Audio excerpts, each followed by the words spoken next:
All right, how's it going, everybody? This is, of course, your boy Bernie here, along with Josh. What up? Once again, talking about Premier League, really big breaking news in the European football landscape. And, of course, you see on the screen here really quick is basically what we're trying to figure out with Barcelona, right? When it comes to Barcelona, the questions have to be asked about economic levers, selling What's rights, going on? NFT tokens. I mean, Exactly. it's looking like it's a very interesting situation going on at the camp now right now, and so we're trying to figure that out. And before we do that, please remember to hit that like, share, and subscribe button. That, of course, is going to help out the 4 a.m. Footy channel. We're trying to grow this channel again. Let's get to 10 subs by the end of the month. That's what we're trying to get to. That's our goal. But nevertheless, let's get right into it. This is, of course, a very interesting situation. We're going to first start off with what are these levers? these levers? This is. I mean, I'm sure everyone's like wondering because we were just wondering before this video, before we did a little bit of research, and it's just like, what is an economic lever? And what is this like? It just seems like a magic term that they can activate at whatever time to then bring in money so they can sign Lewandowski, Rafinha, Christensen, Marcos Alonso, all these great players. And so essentially what an economic lever is basically when Barcelona decide to sell on their assets, if you will, in terms of TV money, TV rights, like naming the Camp Nou, Spotify Camp Nou. So essentially naming club assets or selling club assets into the future so they can allow them to bring in money now to like balance their books or whatever that is. So essentially, it's just, I don't know. This seems kind of sketchy to me. I'm sure it's not because I'm sure the deals wouldn't be necessarily allowed to happen at the highest order. Yeah. Or like La Liga would probably be stepping in and saying this is too absurd or like we don't want to risk you going into like financial bankruptcy eventually down the line, which I don't know, at this point probably looks not likely, but it could be potentially an outcome of all of this. And so essentially Barcelona is selling their future money to get money now to bring in these players and be able to register their new signings. Yeah, I mean, that's what we're seeing here on the screen right now. You guys are looking at goal.com, talking a little bit about some of these deals, of course. You know, Robert Lewandowski, Rafinha, some of these other kind of big transfers that have come in here. Of course, we got the Frankie de Jong situation. He looks like they're trying to weasel their way out of not paying the guy the contract that he deserves. And it all just is a very messy situation, in my opinion, when we look at it, because if you remember the years, especially in our childhood, these were prime Barcelona years where they were able to get the top talent. You got your Henrys, your Ronaldinhos, your Etos, your Zlatans, your Messis, you know, growing up at Suarez, Neymar, all these bunch. All these guys. And the fact that a club like Barcelona has been succumbed to where they're at right now is a little disappointing because like we talked about before with Barcelona and our friend group, and probably going to talk about it here now, is that every time that they made a bad deal during the Coutinho years where they bought Coutinho, they bought Griezmann, Dembele. I mean, they bought a lot of these guys that have not panned out to their success and has led them into this debt that they're in right now. And it just seems to me that they're just selling their soul to the proverbial devil, if you will, of FIFA, and maybe not FIFA itself, but just like the corruption of soccer and just the idea of this sort of romance about Barcelona seems to be vanishing by the minute every time, one, that they sign a player that they probably shouldn't do, and then two, the fact that they are continuing to sell their licensing rights.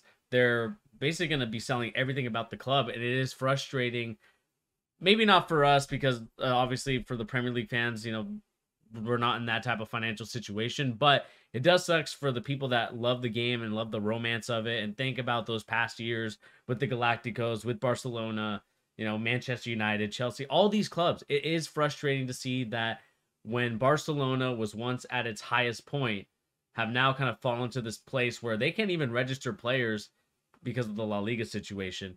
I just think for me personally, I find it disgusting. I find it disappointing that Barcelona have stooped this low. They're now selling NFT tokens to whatever they think that is going to happen for maybe season ticket holders. I'm not sure how. I don't think there is season ticket holders in Barcelona, but I don't know, Josh. This doesn't look too good if you're Barcelona right now. I actually just wrote down kind of two things in my notes about it. And first is I do definitely agree that like the romanticism in Barcelona is like one of the biggest factors of why they've had like so much success, especially in like the early 10s and like the late thousands now into like not necessarily I guess early 2010s makes a lot of sense too. Yeah. But I also think that this legal trouble is kind of just painting them in a bad light. And so essentially where like the romanticism of Barcelona is kind of wearing off, not necessarily because like the players don't love Barcelona or the club isn't as revered as it once was, but just like all this litigation and like legal terminology and all this stuff is kind of just driving the emphasis away from football, where like Barcelona's inarguably, I feel like, one of the most prominent clubs in the world and always have been like the pinnacle or the peak at reaching the peak of football. And then also, it's interesting, I feel like, that Barcelona is now like they're making all of these financial moves now and like to bring in all of these players. And I think part of that is because if they let this go on in this kind of like weird not necessarily mediocrity, but the last couple seasons have not been up to Barcelona standard. Yeah. If they let this go on for too long, then they might fall off a little bit of the map, kind of like we see a little bit. AC Milan is kind of revered themselves now after winning the league last season, but like there was a couple years before that where they fell off and they really let Juventus, Inter Milan like really kind of run the league. And so now it's one of the situations where Barcelona, I think, feels that if they don't do all they can financially to secure all these players and really get themselves back to the top of La Liga, then they might fear that fall off of what might comes after that, where maybe they will be not necessarily struggling for top 4 per se, but like falling off in terms of like players not wanting to go there, not wanting to be the final destination. So economic levers, you know, kind of a funky business. I don't know if I don't know if I'm a huge fan, but I feel like they have to think that whatever they want to do now is to protect themselves for the future. Yeah, and I'm gonna give you a crazy conspiracy theory here. Conspiracy me up. I think that the reason why they're making these moves, and we could talk about economic levers and things like all that, this stuff, yeah, is I think that at the end of the day, they're trying to position themselves to be ready for the Super League. I think the Super League is coming. I know resurrection of the Super League. I know a lot of people were happy that they thought they defeated the Super League, but this is some Cell Saga from Dragon Ball Z type of stuff right here. This is Pain from Naruto. I mean, this is just a revival. I feel like that the Super League is coming back. I know a lot of fans are not a big fan of it. I'm indifferent about it, and maybe we can discuss that in a later video about the Super League. But in terms of the Super League and everyone talking about the romance of football, I think Barcelona is trying to get ahead of the curve when it comes to this, because they are going to be one of the teams, obviously, that was in it at the beginning. One of the founders, I think. One of the founders, I think, Liverpool, Arsenal, Real Madrid, like a bunch of these guys were founders of this Super League. And I think that, in my opinion, I think Barcelona thinks that this is going to happen, because there's no way to me that you could be in that much debt, think that, you know, spending money is good money, whatever you could say about those isms from business and things like that. But you can't tell me that they think that this is a good idea to spend all this money that they have right now and risk future money just to bring in a couple signings, bring in a couple guys. I mean, you talk about Robert Lewandowski again, Rafinha, Christensen, all these guys, guys that they're still even rumored to bring in potentially like a Bernardo Silva or someone like that. And it's like, at that point, how much money can you even spend without actually like fearing for what's coming down the end of the line? Exactly. And I just think that that's the reason why I think the Super League's coming, because there's no way that you can spend that much money and think, okay, we're not going to get that extra bit of revenue from the Super League. And as much as people think that, oh, you know, the clubs, like they heard our voices, they don't really care. Or sorry, they heard our voices, we can make a huge impact. I think it's coming. I think it's really coming, and I think fans need to prepare themselves for the Super League and try to figure out, you know, what the situation is there. But I think it's coming, man. I'm not going to go as far as say that I think the Super League's coming back, although I don't disagree that I feel like it's definitely a possibility that like the clubs could fend off one wave of protests and not necessarily riots, but a lot of that stuff, fans disagreeing with it. Yeah. They can push that up, I guess, only for so long, because then money talks at the end of the day. And actually, it was kind of interesting. Me and my dad were talking about this earlier, and he was like, "Who owns Barcelona?" And actually, the gimmick is that no one owns Barcelona. Yeah, it's like it's a fan. Yeah. You can like buy a membership into Barcelona, and that kind of is like what funds the club and all that stuff. Obviously, with their TV right money and all that stuff. But so essentially, he was saying like, well, why can't some rich person just buy Barcelona and help them out of the debt? And then, well, I guess the long-term answer is they're not owned by someone, so you can't be taken over. Not like a Newcastle or someone else where they can absorb all this debt and then try and even the club out. So I do think I kind of agree with you in a sense that maybe there could be something in the long term where they're taking these like financial risks, if you will, because they know that like that guaranteed Super League money or like guaranteed money from some unknown entity at this point will help come and alleviate some of the financial pressures that they're under right now. So I'm not going to say I totally agree or I totally even buy into the fact that the Super League might come back or their dealings because of that. But I also do think that they they probably need to roadmap what their financial plan and structure looks like for the next like 5 to 10 years, because what they're doing in the short term is definitely not ideal from a long-term business perspective. Like we've seen a lot with the other clubs, maybe in the Prem or these other Serie A teams that have had to they've had to sell their majority of their players to balance the books, whereas it seems like Barcelona is just activating magical money from these economic levers rather than actually selling players, which usually what happens. Yeah, so it looks like each club in La Liga is not owned by an owner. That makes sense. They're Real all Madrid is they're all neither, yeah. social. They're all owned by the people, and that's what kind of makes soccer very interesting in that sense, because obviously, or European football, excuse me, for my European guys. Yeah, true.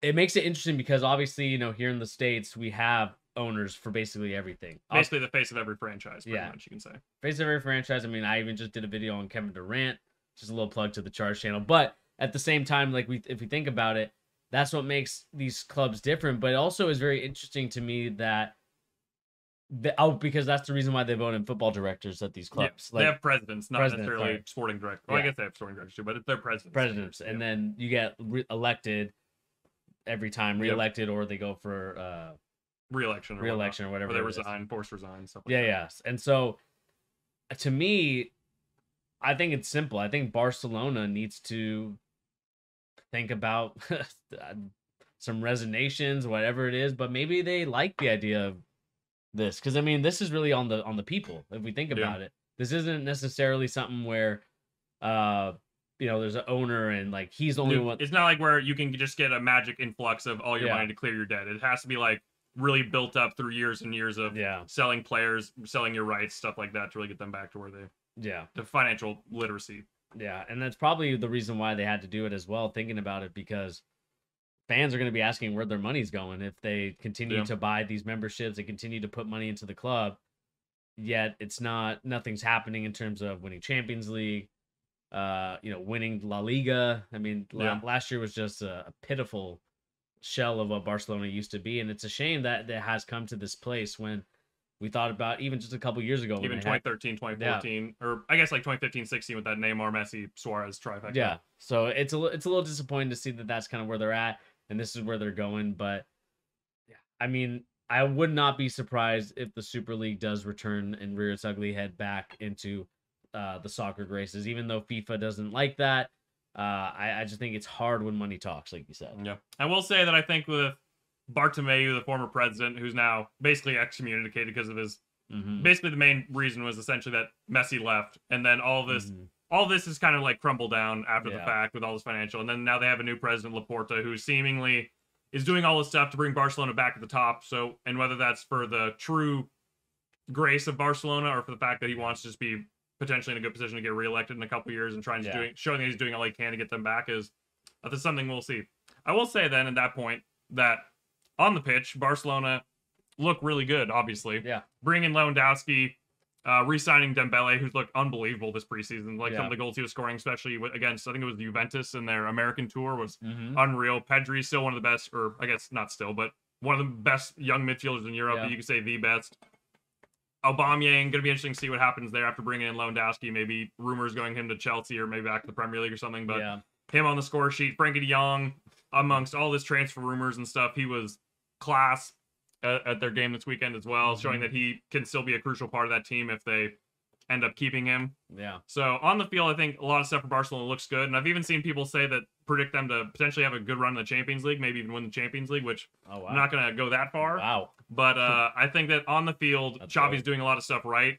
But off the field, I feel like not necessarily, maybe not in the near future, because if they can keep bringing in this money from the economic levers, then I feel like they'll be okay. But I think long term for Barcelona, it's going to be very interesting to see how that club ends up progressing. Yeah, I mean, I definitely agree with you there. Obviously, some great goal scoring, beating, you know, a pretty small-sided they have Danny Alves, you know, Liga MX team.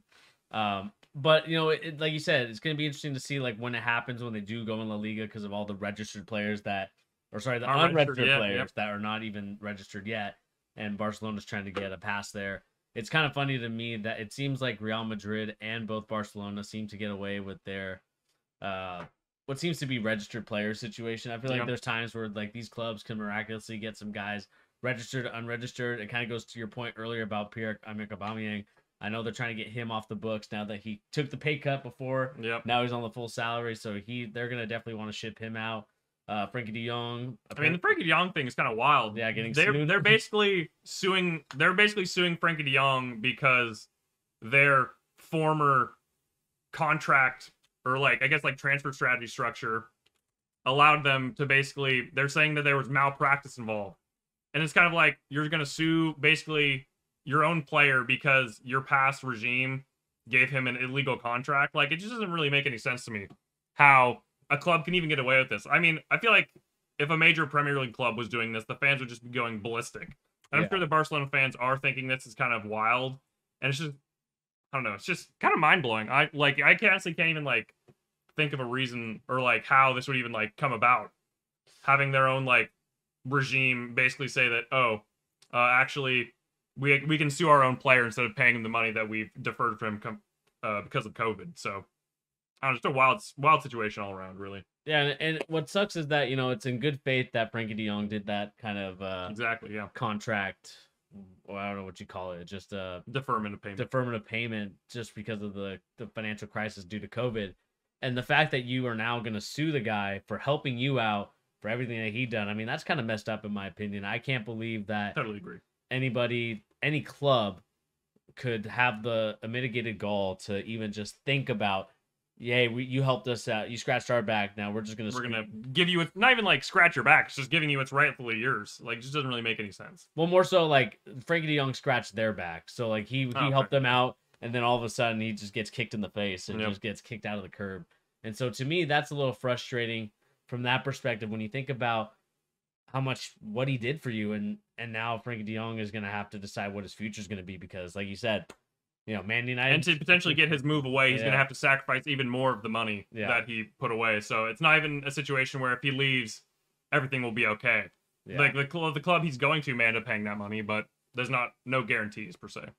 Yeah. And I think we'll just kind of look good there on that topic. Let us know in the comment section down below if you're a Barcelona fan or someone that knows a Barcelona fan. Ask what their thoughts are. Yeah. Have what their thoughts are and what you think about this whole situation. If you're a member of the Barcelona club, I would love to hear what you guys think because this is your money. This is what your club is deciding to do with it. So I would love to know what you guys think in the comment section down below. And again, please remember to hit that like, share, and subscribe button to 4 a.m. football. This is what's going to happen here to get us the more traction. And again, let's try to get the 10 subscribers by the end of the month. Facts. Anyway, guys, we'll catch you later. Peace.